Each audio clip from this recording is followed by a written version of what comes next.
사랑하고 존경하는 여러분, 오늘 우리는 시간의 강을 거슬러 올라가 역사상 가장 기이하면서도 강력한 영향력을 끼쳤던 한 인물의 삶 속으로 깊이 들어가 보려 합니다.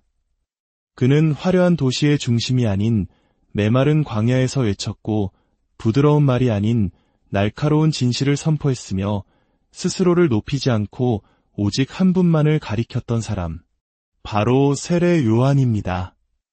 어떻게 한 사람의 외침이 수많은 군중을 광야로 이끌 수 있었을까요?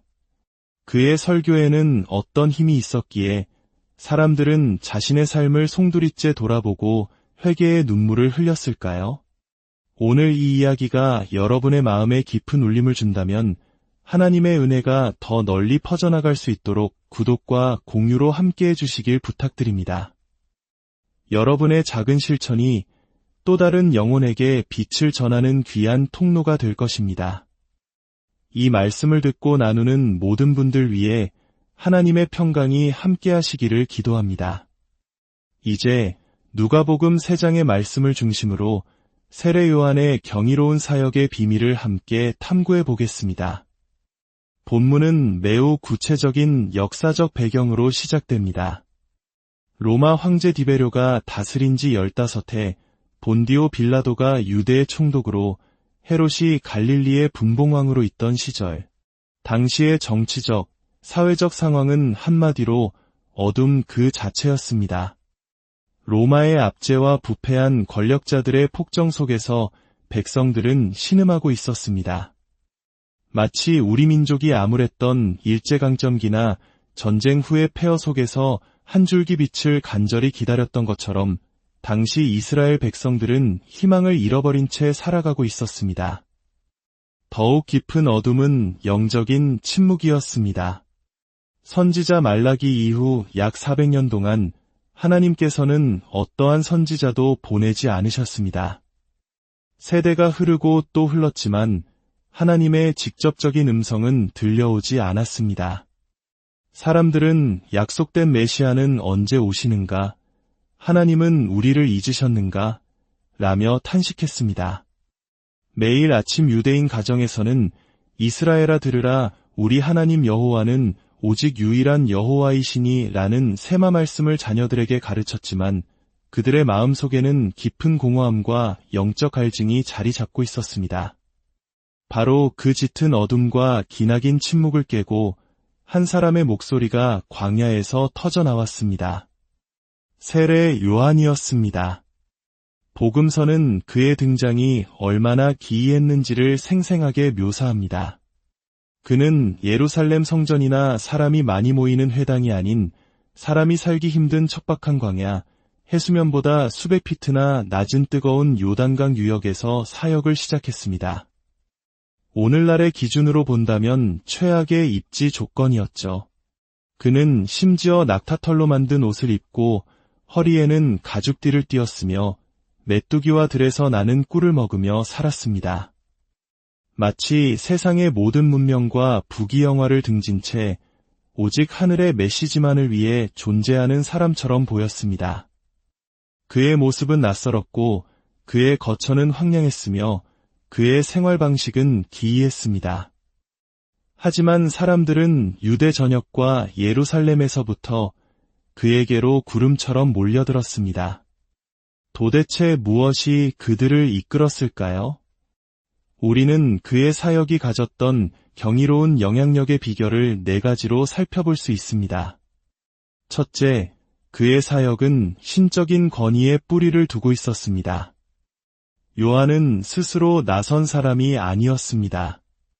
그는 하나님께로부터 보내심을 받은 사람이었습니다. 그의 탄생부터가 기적이었습니다. 나이가 많아 아이를 낳을 수 없었던 부모 사가랴와 엘리사벳에게 천사가 나타나 그의 출생과 사명을 예고했습니다. 그는 모태로부터 성령의 충만함을 입었고 주님을 위해 백성을 준비하는 사명을 받았습니다. 요한 자신은 이 소명에 대해 한치의 의심도 없었습니다. 그는 스스로를 높이려는 어떤 시도도 하지 않았습니다. 그는 철학을 만들어내거나 자신만의 브랜드를 구축하거나 사람들의 인기에 영합하려 하지 않았습니다. 그는 오직 하나님의 명령 아래 움직이는 사람이었습니다. 이 확고한 신적 권위에 대한 인식이야말로 그의 메시지에 힘을 실어주었습니다. 사람들이 그의 말에서 세상의 지혜가 아닌 하늘의 권위를 느꼈던 이유입니다. 둘째, 그는 흔들리지 않는 개인적 진실성을 가진 사람이었습니다. 세례 요한의 삶과 메시지에는 어떤 꾸밈이나 위선도 찾아볼 수 없었습니다. 그는 사람들의 비위를 맞추기 위해 진실을 희석하지 않았습니다. 특히 당대의 종교 지도자들에게는 더욱 가혹할 정도로 정직했습니다. 자신에게 나아오는 바리새인과 사두개인들을 향해 그는 이렇게 외쳤습니다. 독사의 자식들아, 누가 너희에게 임박한 진노를 피하라 하더냐. 이는 그가 논쟁을 좋아하거나 일부러 문제를 일으키는 성격이었기 때문이 아닙니다. 그는 하나님의 권위 아래 있었기에 인간적인 체면이나 관계보다 하나님의 말씀을 있는 그대로 전하는 것을 더 중요하게 여겼습니다. 그의 진실성은 목숨을 내놓고 당대의 권력자 헤롯 왕의 죄를 지적하는 데서 절정에 이릅니다. 왕이 동생의 아내를 취한 것은 옳지 않습니다. 이 한마디로 인해 그는 결국 감옥에 갇히고 죽음을 맞이하게 됩니다. 하지만 그는 죽음 앞에서도 진실을 말하기를 두려워하지 않았습니다. 더 나아가 그의 진실성은 자신의 연약함과 의심까지도 정직하게 드러내는 데서 빛을 발합니다. 감옥에 갇힌 그는 자신이 선포했던 심판의 불길이 타오르지 않고 세상이 변하지 않는 것을 보며 깊은 의심에 빠집니다. 그래서 제자들을 예수님께 보내 묻습니다. 오실 그이가 당신이오니이까 우리가 다른 이를 기다리오리이까. 최고의 선지자조차 겪었던 이 인간적인 고뇌와 솔직함은 오늘날 우리에게 큰 위로를 줍니다. 진실하다는 것은 완벽하다는 뜻이 아닙니다. 때로는 나의 의심과 씨름하고 기도의 응답이 더딜 때 힘들어하는 솔직한 모습을 하나님 앞에 내어놓는 것, 그것이 바로 진정한 진실성입니다. 셋째, 그는 진정한 겸손의 사람이었습니다. 사람들이 그에게 와서 당신은 누구입니까?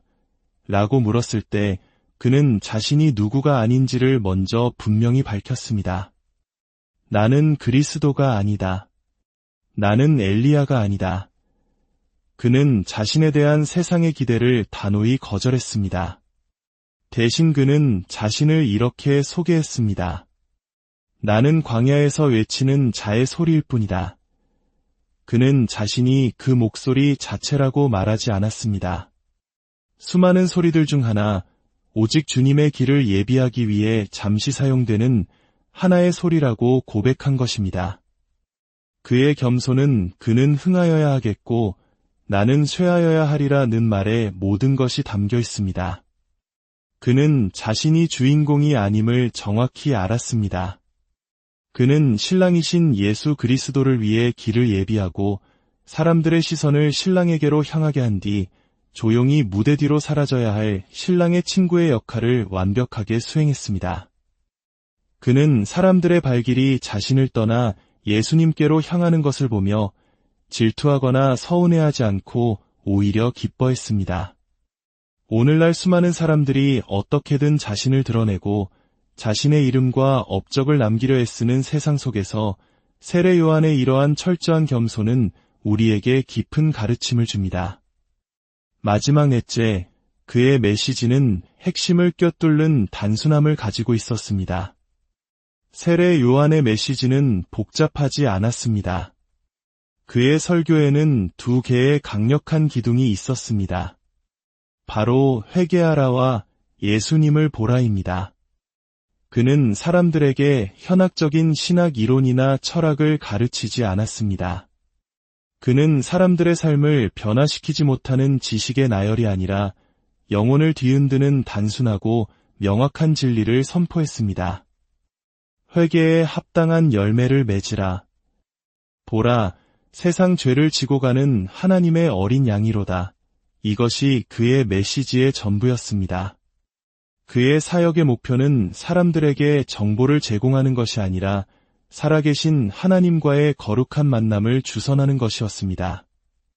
그는 단지 손가락이었습니다. 달을 가리키는 손가락. 그의 모든 존재 이유는 사람들의 시선을 자기 자신이 아닌 구원자이신 예수 그리스도께로 향하게 하는 것이었습니다. 우리에게 필요한 것도 바로 이 단순함입니다. 수많은 이론과 방법론이 넘쳐나는 시대이지만 결국 우리 영혼을 살리는 것은 복잡한 지식이 아니라 예수 그리스도를 보라는 단순하고도 강력한 복음의 핵심입니다.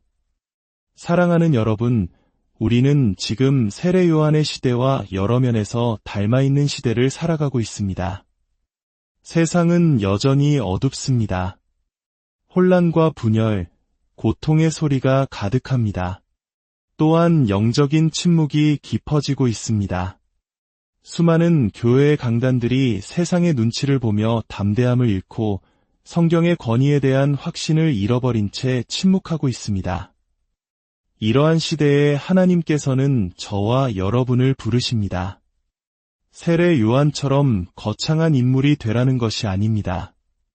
우리 각자의 삶의 자리에서 신적인 권위에 순종하고 흔들리지 않는 진실성을 지키며 진정한 겸손으로 우리 자신이 아닌 그리스도를 드러내고 복음의 단순하고도 강력한 메시지를 살아내는 광야의 소리가 되라고 부르십니다. 우리의 삶을 통해, 우리의 말을 통해 사람들이 예수 그리스도를 바라보게 하는 것. 그는 흥하여야 하겠고 나는 쇠하여야 하리라는 세례 요한의 고백이 우리의 고백이 되는 것.